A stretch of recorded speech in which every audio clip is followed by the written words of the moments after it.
Welcome to the Human Capital Innovations Podcast. We're your source for personal, professional, and organizational growth and development, where we share original research, explore industry trends, and interview executives and thought leaders from across the globe. We hope you join us often for practitioner-oriented content around all things related to leadership, HR, talent management, organizational development, and change management. Maximize your personal and organizational potential with Human Capital Innovations Podcast. Do you enjoy the Human Capital Innovations Podcast? Please subscribe, leave a review, comment, share, and consider supporting the podcast on Patreon, even at the producer and sponsorship levels.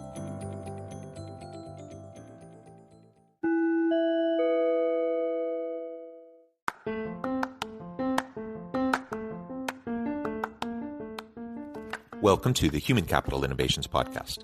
In this HCI podcast episode, I talk with Tracy Phillips about her book, Looking In: Discover, Define, and Align the True Value of Your Life, Leadership, and Legacy.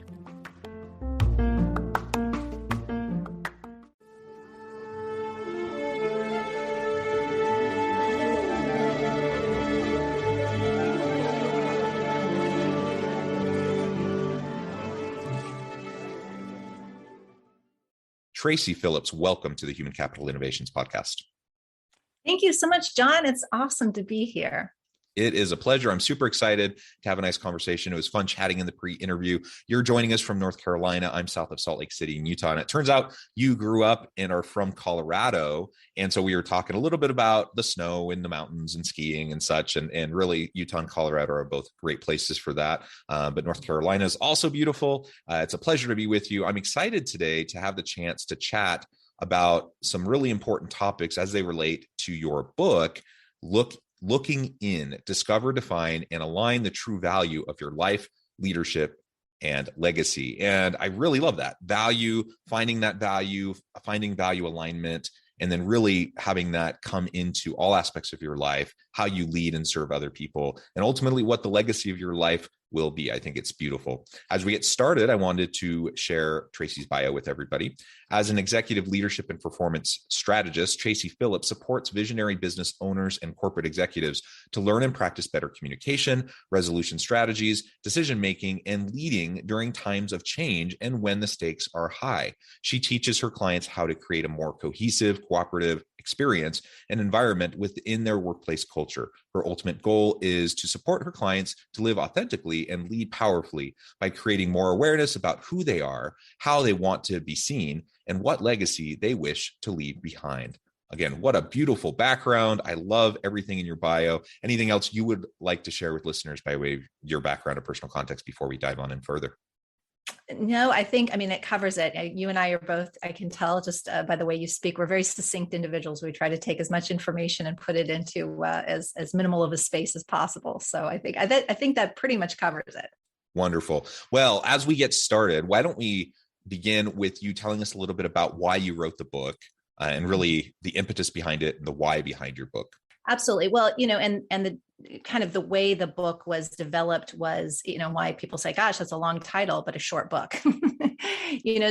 My whole premise for the book is to take that beginning stage that I work with a lot of clients on discovering, which is what I refer to as zone of genius, right? Or zone of brilliance and zone of achievement. And really to understand the distinction between the two and how the way in which we've been looking at this and valuing ourselves and identifying ourselves in life has either served us or not served us, depending on those definitions and how we utilize those. And so really the book was about the idea of leadership is an inside job is what I say, and understanding ourselves as, those internal leaders. How are we leading our thoughts? How are we leading our emotions? How are we, really that concept of, we're always focused on the external and we're conditioned to do so, but how much time have we really taken to define and understand the internal? Because that's really what ends up having us show up externally the way we do. So getting clear on that is in my world is first and foremost. So that's what I focus on in my work and, in my life as well. I look at it as the peeling of the onion. People have used that analogy before. We never get there, wherever there is.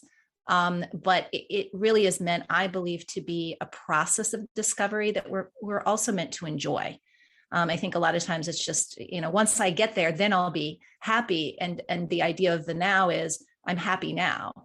And through enjoying the process of discovery, I build more of that.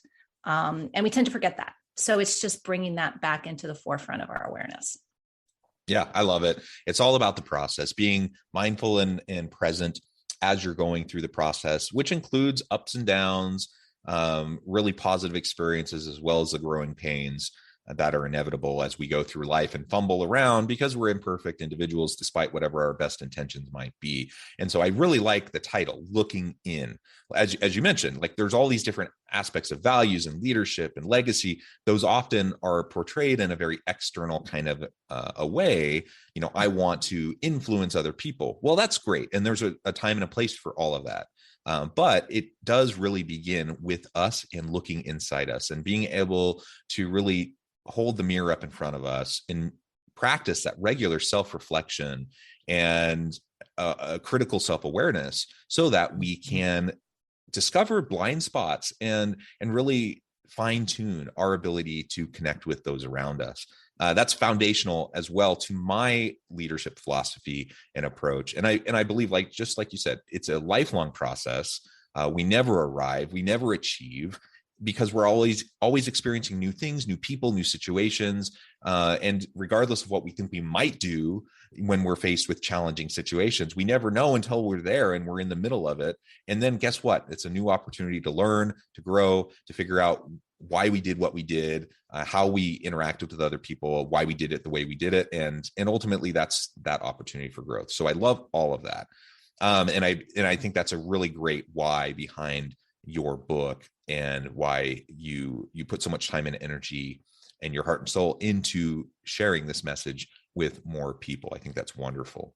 I appreciate that. May I say one thing about something you just said that I think is so paramount?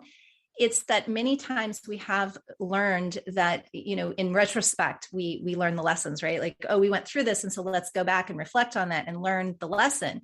But a lot of my work and talking about the book is that if we can be intentional, and the key word in the book title is alignment, right? And alignment, of all of these things ahead of time, it really, in fact, I tell a story in the book about that very process of getting crystal clear of who I am, how I want to show up, and where I want to, the outcomes I want to, or the environments I want to create, in whatever it is I'm doing. That I had something go completely south in a presentation I was giving.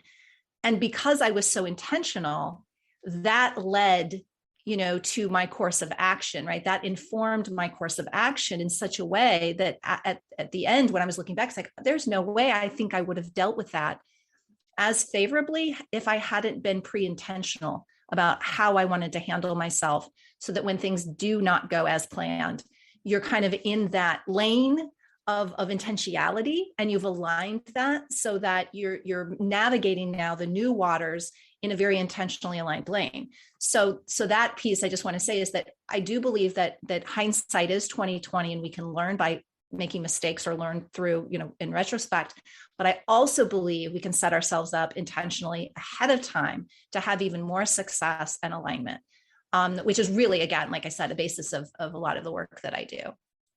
Yeah. And the only way you can really do that is if you do that inner work in advance, right? Right. And so you have to understand what your values are, what your approach is that you want to carry out. Otherwise, how can you possibly have alignment? Otherwise, you're just shooting from the hip. It's shotgun approach, and you're just there's something to be said for rolling with the punches and being adaptable and whatever. And you can't prepare for everything, and I get that. But if you're doing the inner work in advance, so that when you face these situations, you at least have some grounding about how you want to handle it, where you want to go with it, then you're going to be in a much better place to be able to handle it well. And it's like the old metaphor, people have used it extensively in the past. You can't draw from an empty well.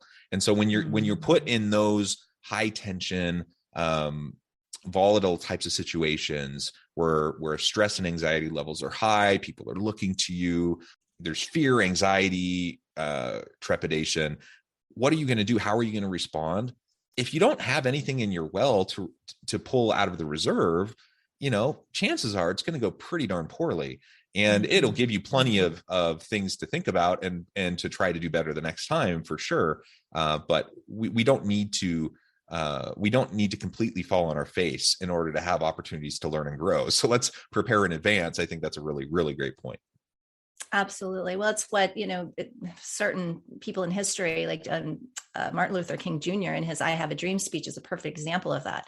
He pre-wrote out, or at least his writers helped him write, his speech, his original speech. And by preparing kind of where his mindset was, what he wanted to say, the basic message, what he was inviting people into as far as his vision, he was able to kind of set that stage. Well, as we well know, if you look at the original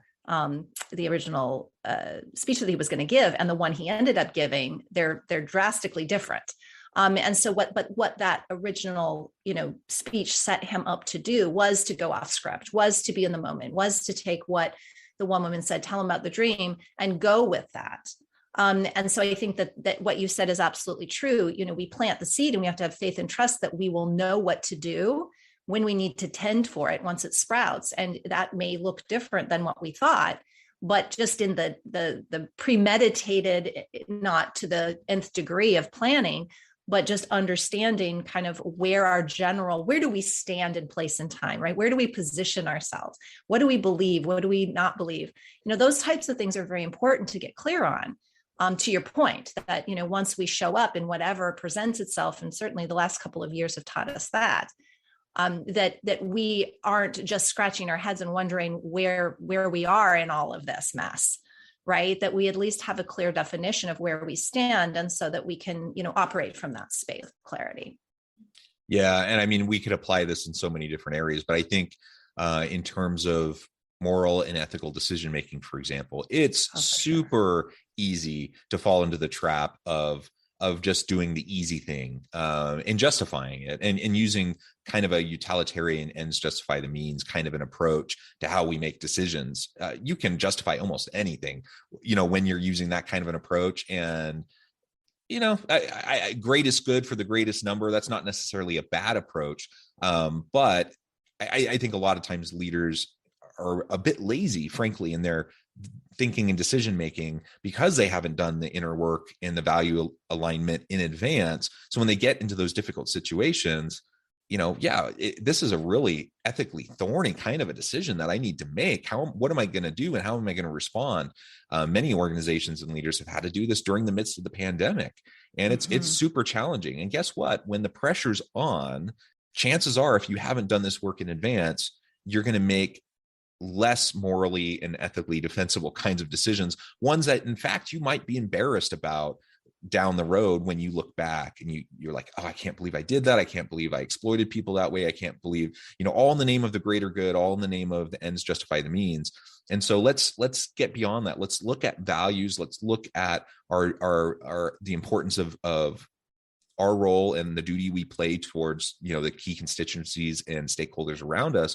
And when we can do that, then, when we really hit those kind of ethical dilemmas in our life and in our leadership, we are much better situated to make decisions that we can live with, that we can look ourselves in the mirror at the end of the day and actually say, yeah, you know what? That was tough. I understand. I can't please everyone, but that was something that is consistent with my values, what's important to me, and what's consistent and important with the values of the organization. And you can come to much better decisions, much better implementation of those decisions. And ultimately, that's going to help you, your team, your organization thrive.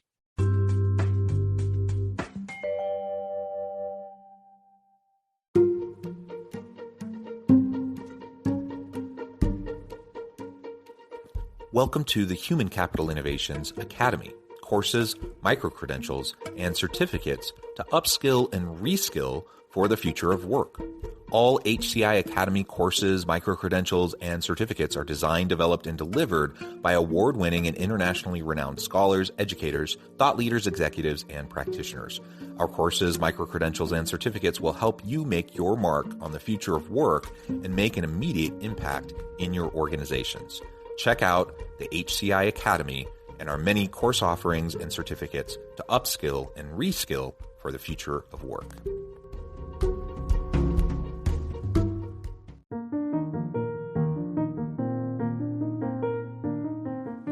Check out our new weekly LinkedIn newsletter, Alchemizing Human Capital, exploring industry trends via original research and interviews with executives and thought leaders from across the globe.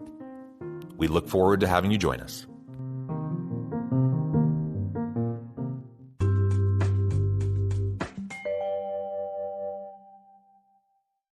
Absolutely. Well, and we see a lot of what I call modern day martyrdom. So we look in the past, with the martyrs, they might have fought for a cause, but what did it cost them? It cost them their lives most of the time, right? So modern day martyrdom is exactly what you're talking about. Is that when we martyr ourselves to the cause, but we're not really aligning ourselves to our own morals and values. I saw tons of that when I worked at Butner Federal Prison here in North Carolina, working with ex-executives, right? These guys who, again, had been positioned to have a lot of pressure, a lot of responsibility, the whole entire organization, sometimes large Fortune 500 companies, where they were making these decisions and they found themselves kind of in challenging waters, and then making the quick decision. Well, it ended them up in federal prison. I mean, it's not one decision that can do that sometimes, but usually it's a series of decisions made in the wrong direction or out of that integrity. Because they're trying to, again, sacrifice for the greater good. Well, sacrifice is still sacrifice. And a lot of times that doesn't lead us, to the growth and the prosperity and the healthy way in which we really want to lead. And so that was a lot of what I learned by working with these men in prison, which really set me up for, the type of leadership that coaching that I do today, is understanding what it takes to be in those positions, and what also can happen when we're not intentional about how we're leading in those spaces. Yeah. And let's zoom in on that a little bit. Because leadership is hard. Nobody's suggesting it's not. It's a really tricky business. It's a lonely business. And I just take during the pandemic, for example, there's been lots of talk about the importance of empathy and compassion in leadership. And so you can provide support for your people, right? And accommodations as necessary, and help them to bring their whole authentic self to work.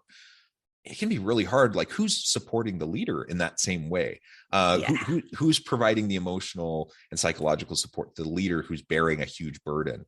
That can be a really, really challenging thing. And so when we recognize that, it can allow us a little bit of patience and compassion and generosity, perhaps, and judgment towards how we approach those in really difficult leadership types of positions. And it hopefully will help us recognize the need to help share the weight and the burden of leadership. And hopefully leaders will understand that need as well, so that they can disperse the weight through delegation and through empowerment, and really giving other people the opportunity to contribute, so that they don't bear the weight all themselves. With all of this said, what do we need in leadership today? It's this super difficult, challenging time to be an effective leader. What do you see in your coaching work and the work that you do with executives? Yeah, well, you just hit on something that you and I share a very similar perspective. It's, a lot of people are speaking from the angle of the workforce, right? So what the workforce and the people need and the culture needs are leaders who do X, Y, and Z, or who are X, Y, and Z. So we're hearing a lot of that out in the external world, what leaders need to do. But what we're not hearing a lot of is, and even having a perspective on, is what the leaders have to deal with. And the fact we've been in a paradigm of leadership that has taught completely opposite, skill sets, right? So that authority, being an authority, having the answers, that's typically been, the kind of fight, the one that has the mighty, approach that can push through it, that kind of is again, more of the one in charge. For so long, that's how we have subscribed leadership, to the equation. We've looked at leaders. And so then all of a sudden we're changing, that paradigm. And yet what I'm hearing a lot of is this demand, right? The more we kind of push this idea of empathy, great. It's kind of like the idea of presence. We need to be present. Okay, so how do you do that? I see so many people say, great, it sounds wonderful, but how do I do that? Do you have some strategies or tools or tips, and I think that's the key piece, that to your point is pulling back and saying, we're in this together. Because I hear a lot of that demand of, leaders need to be more empathetic. Leaders need to understand their culture better. Leaders need to, but I also feel that the workforce needs to look at their piece. I mean, let's just look at DEI, for example, diversity, equity, and inclusion. We can even create that in an environment, in an organization, right? We diversify, we create equity and inclusion. But if the workforce itself doesn't show up, right, we can make room at the table, but if you don't show up and play your role, then that is not, I mean, the leader can't make you, we can't lead people to water, but we can't force them to drink. And so I think that everybody gets to look at their piece in this. I think it's not just about pointing a finger, and saying, okay, this is what's going to make this going to be, the fix it all, right? Is that if leaders change their ways, then everything will be great. No, everybody plays a role. And it reminds me of a great book that I read that came out, I think in 2018, called The Coddling of the American Mind. And in it, the authors talked about this trend, in the universities where, university students are basically saying to university professors, I'm not going to study that content because it triggers me. And it created this whole trend in some organization or in some establishments where, the administration was actually saying to the professors, your students are going to tell you what is okay, for them and what isn't. And that just flips the entire thing, because now we're not having a two-way conversation. It's just a one-way conversation in the other direction, right? So if we feel that leaders have been the authority kind of dictating it all, now we're seeing it from the other end. And neither one of those is an effective way to find the solutions that I think we're really looking for. And so that's the one thing that I say is that, as leaders come to the table, don't stick your tail between your legs and just immediately say, okay, whatever you need, that's what I'm going to create, because that's not what's needed. It's really having the hard and sometimes more challenging conversations, and having everybody hold responsibility, right, for the culture that's created. And so whereas a leader, you may be challenged in knowing how to approach that because you've never done it that way before. Not that you don't want to, and not that you can't, but you just don't know what you don't know. And on the other side, what are you inviting people to? Because just fixing it for them and making everything perfect for them is not going to create the culture that is sustainable. So these are some things that I'm really seeing some more challenging. And I really find that it tends to be that pendulum, at least in the United States, that pendulum swing thing where, we go so far one direction and then we try to rectify it by going completely in the opposite. And really it's more about a moderation and a balance, and everybody recognizing that we all take responsibility for creating the environments in which we want to be. And that it is no one person's responsibility. Yeah, certainly mutual accountability needs to take hold. And for sure. And so we want to foster that within organizations. I need to foster that within myself, that kind of idea that I need to hold responsibility and accountability for my actions and how I interact with my team. I need to foster a culture within my team where they can understand that I have that expectation for them, and we're going to hold each other mutually accountable. That will create a dynamic environment where people can bear the burden and the weight of the organization and the leadership that needs to occur. So I think that's wonderful. I note the time, and before we wrap up, I thought we could also talk just a little bit more about legacy, because that's something you focus on in your book. I think that's a super important topic. Tell us a little bit more about why that's important to you and what we can do in fostering our own legacy.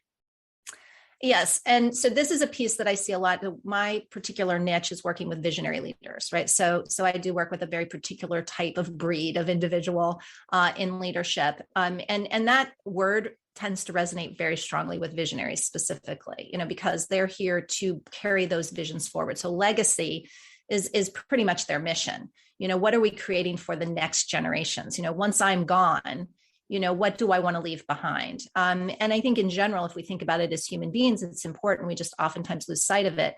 But legacy can be even, what do I want to create next week?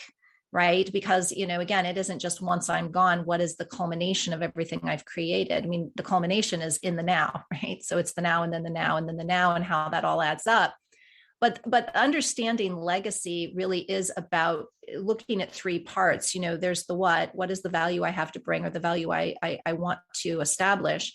how do I want to approach delivering that value into the world? And then where am I taking this? What am I creating what are my outcomes, or what are those environments that I'm looking to create? And so again, from that intentionality, I believe there's, people talk about selfless leadership, or, this idea of not being about the self. And I think it's a developmental process. I mean, if we look at children early on in our younger years, it's all about the self. It's very ego driven. Like, we're very self-focused. Well, we will stay in that position if we don't develop onto the next stage. And if we don't have the support that we need to do that, we will stay in that position. So I don't believe that ultimately as humans, we came in to stay in this contemplating our belly button phase, where we're just thinking about who am I and what's important for me and how do I protect myself and all these things. We really came here to serve, and we came to serve in our greatest value, right? It's the innate value that I think is more important than the acquired value, but that is a secondary conversation, and why the name of my company is The Innate Coach. But I think that understanding legacy is about our mission, right? So we have this, it's not that we even have one mission, maybe we have multiple missions, but it's understanding beyond what is that service, right? Who am I? What do I have to give? How do I want to give that? What do I want to create? And where does that create value in the world, right? Where is that value both valuable and valued? And once we can get more clear on that, then we're making discerning decisions that put us in those opportunity placements that are much more aligned to that understanding that we've developed. And that changes as time goes on. So we're constantly asking these questions as we evolve. But it gets us closer to being intentional in the legacy creation, because I think the sooner we can get to that phase where I know enough about who I am, how I am, and what I want to deliver, that now I don't need to focus on me anymore. I can focus on giving that into the world, because to me, that's fulfillment. There's two things I think we get to make a distinction on: success and fulfillment. They're not the same. We can have lots of success and no fulfillment. We've all experienced that to some extent, right? We can have fulfillment and not success, but I think we're really here to have both. And it's about, but not confusing success for fulfillment, that if we have success, then we'll automatically be fulfilled. Because I think fulfillment is about serving from that authentic space of value, knowing that there's an alignment in how we deliver that. And then to those placements, or those creating those, whether it's a culture, whether it's an idea, whether it's, whatever that it is, feeding it into those places that we're really meant to. That's all about fulfillment, right? We're going to feel fulfilled when we're doing that, right? And the simplest way to know is we're happy. We're happy. Yeah. We're happy doing those things. We can work really hard and we're still happy. That's fulfillment. Yeah. And contentment, right? Yes. I love that. Thank you so much, Tracy. I know at the time I need to let you go here just a minute, but before we close, I wanted to give you a chance to share with listeners how they can get connected with you, find out more about your work, where they can find your book, and then give us a final word on the topic for today. Absolutely. So they can find me. The best way to find me and all my stuff is on my website, and that's theinnatecoach.com. I also have a freebie. So if anybody's listening and you're a visionary and you want to know a little bit more about, some of the things that I have for visionaries, I have a freebie giveaway. So you can always reach out to me. It's Tracy at theinnatecoach.com, and Tracy spelled with an I, TRACI. So I'm happy to, connect with people for that. But really the point that I try to make in the book, and it's less than 200 pages. So for those of you who, you don't have a lot of time to read a lot of stuff, it really is a succinct way to kind of dive into more in detail what we've talked about today. It's a great read. You can also get it on my website or at Amazon or Barnes & Noble online. But really, I would say that, doing this work, as John said, is really paramount to being able to find that fulfillment, that success, that whatever you want externally, we really get to start within. So that's my main message. And that's the one I stick to. Thank you, Tracy. It's been a pleasure. I encourage listeners to reach out, get connected, find out more about what Tracy can do for you, check out her book. And as always, I hope everyone can stay healthy and safe, that you can find meaning and purpose at work each and every day. And I hope you all have a great week.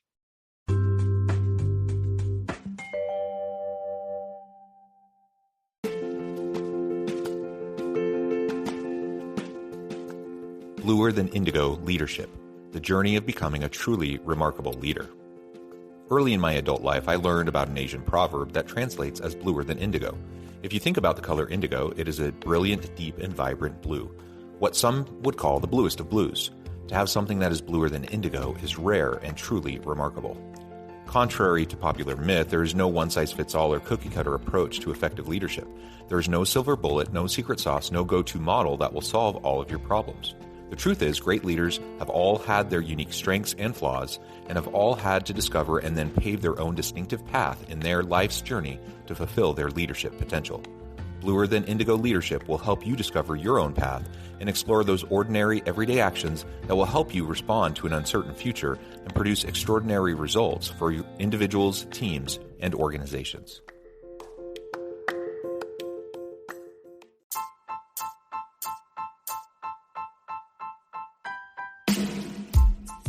The alchemy of truly remarkable leadership. Ordinary, everyday actions that produce extraordinary results. Consider how the nature of work has shifted over the past 50 years. With increased globalization, rapid technological advancement, and the shift in economic composition, the average job of today looks very different than the average job of 50 years ago. What will the jobs and organizations of tomorrow look like? Moreover, what does this all mean for organizational leaders? What are the core competencies and capabilities of organizations and their leadership that are prepared for continued disruption and geopolitical and socioeconomic shifts? Regardless of what the future holds, increasingly, leaders need to be socially minded, data-driven, decisive, champions of talent, and disruptors of the traditional notions of leadership, teams, organizations, and work. The alchemy of truly remarkable leadership will help you to explore your own leadership competencies and capabilities and consider ways to apply and implement them into your workplace and personal life.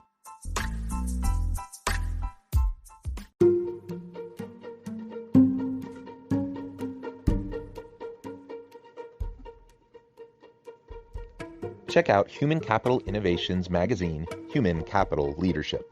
Human Capital Leadership is a free, interactive e-magazine with the mission to help individuals, leaders, and organizations find innovative approaches to maximize their human capital potential.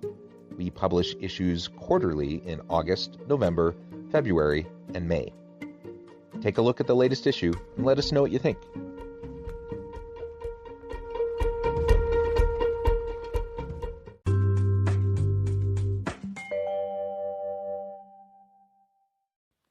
Do you enjoy the Human Capital Innovations podcast? Please subscribe, leave a review, comment, share, and consider supporting the podcast on Patreon, even at the producer and sponsorship levels. Thanks again for joining us for this episode of the Human Capital Innovations podcast. I hope you stay healthy and safe and that you have a great week.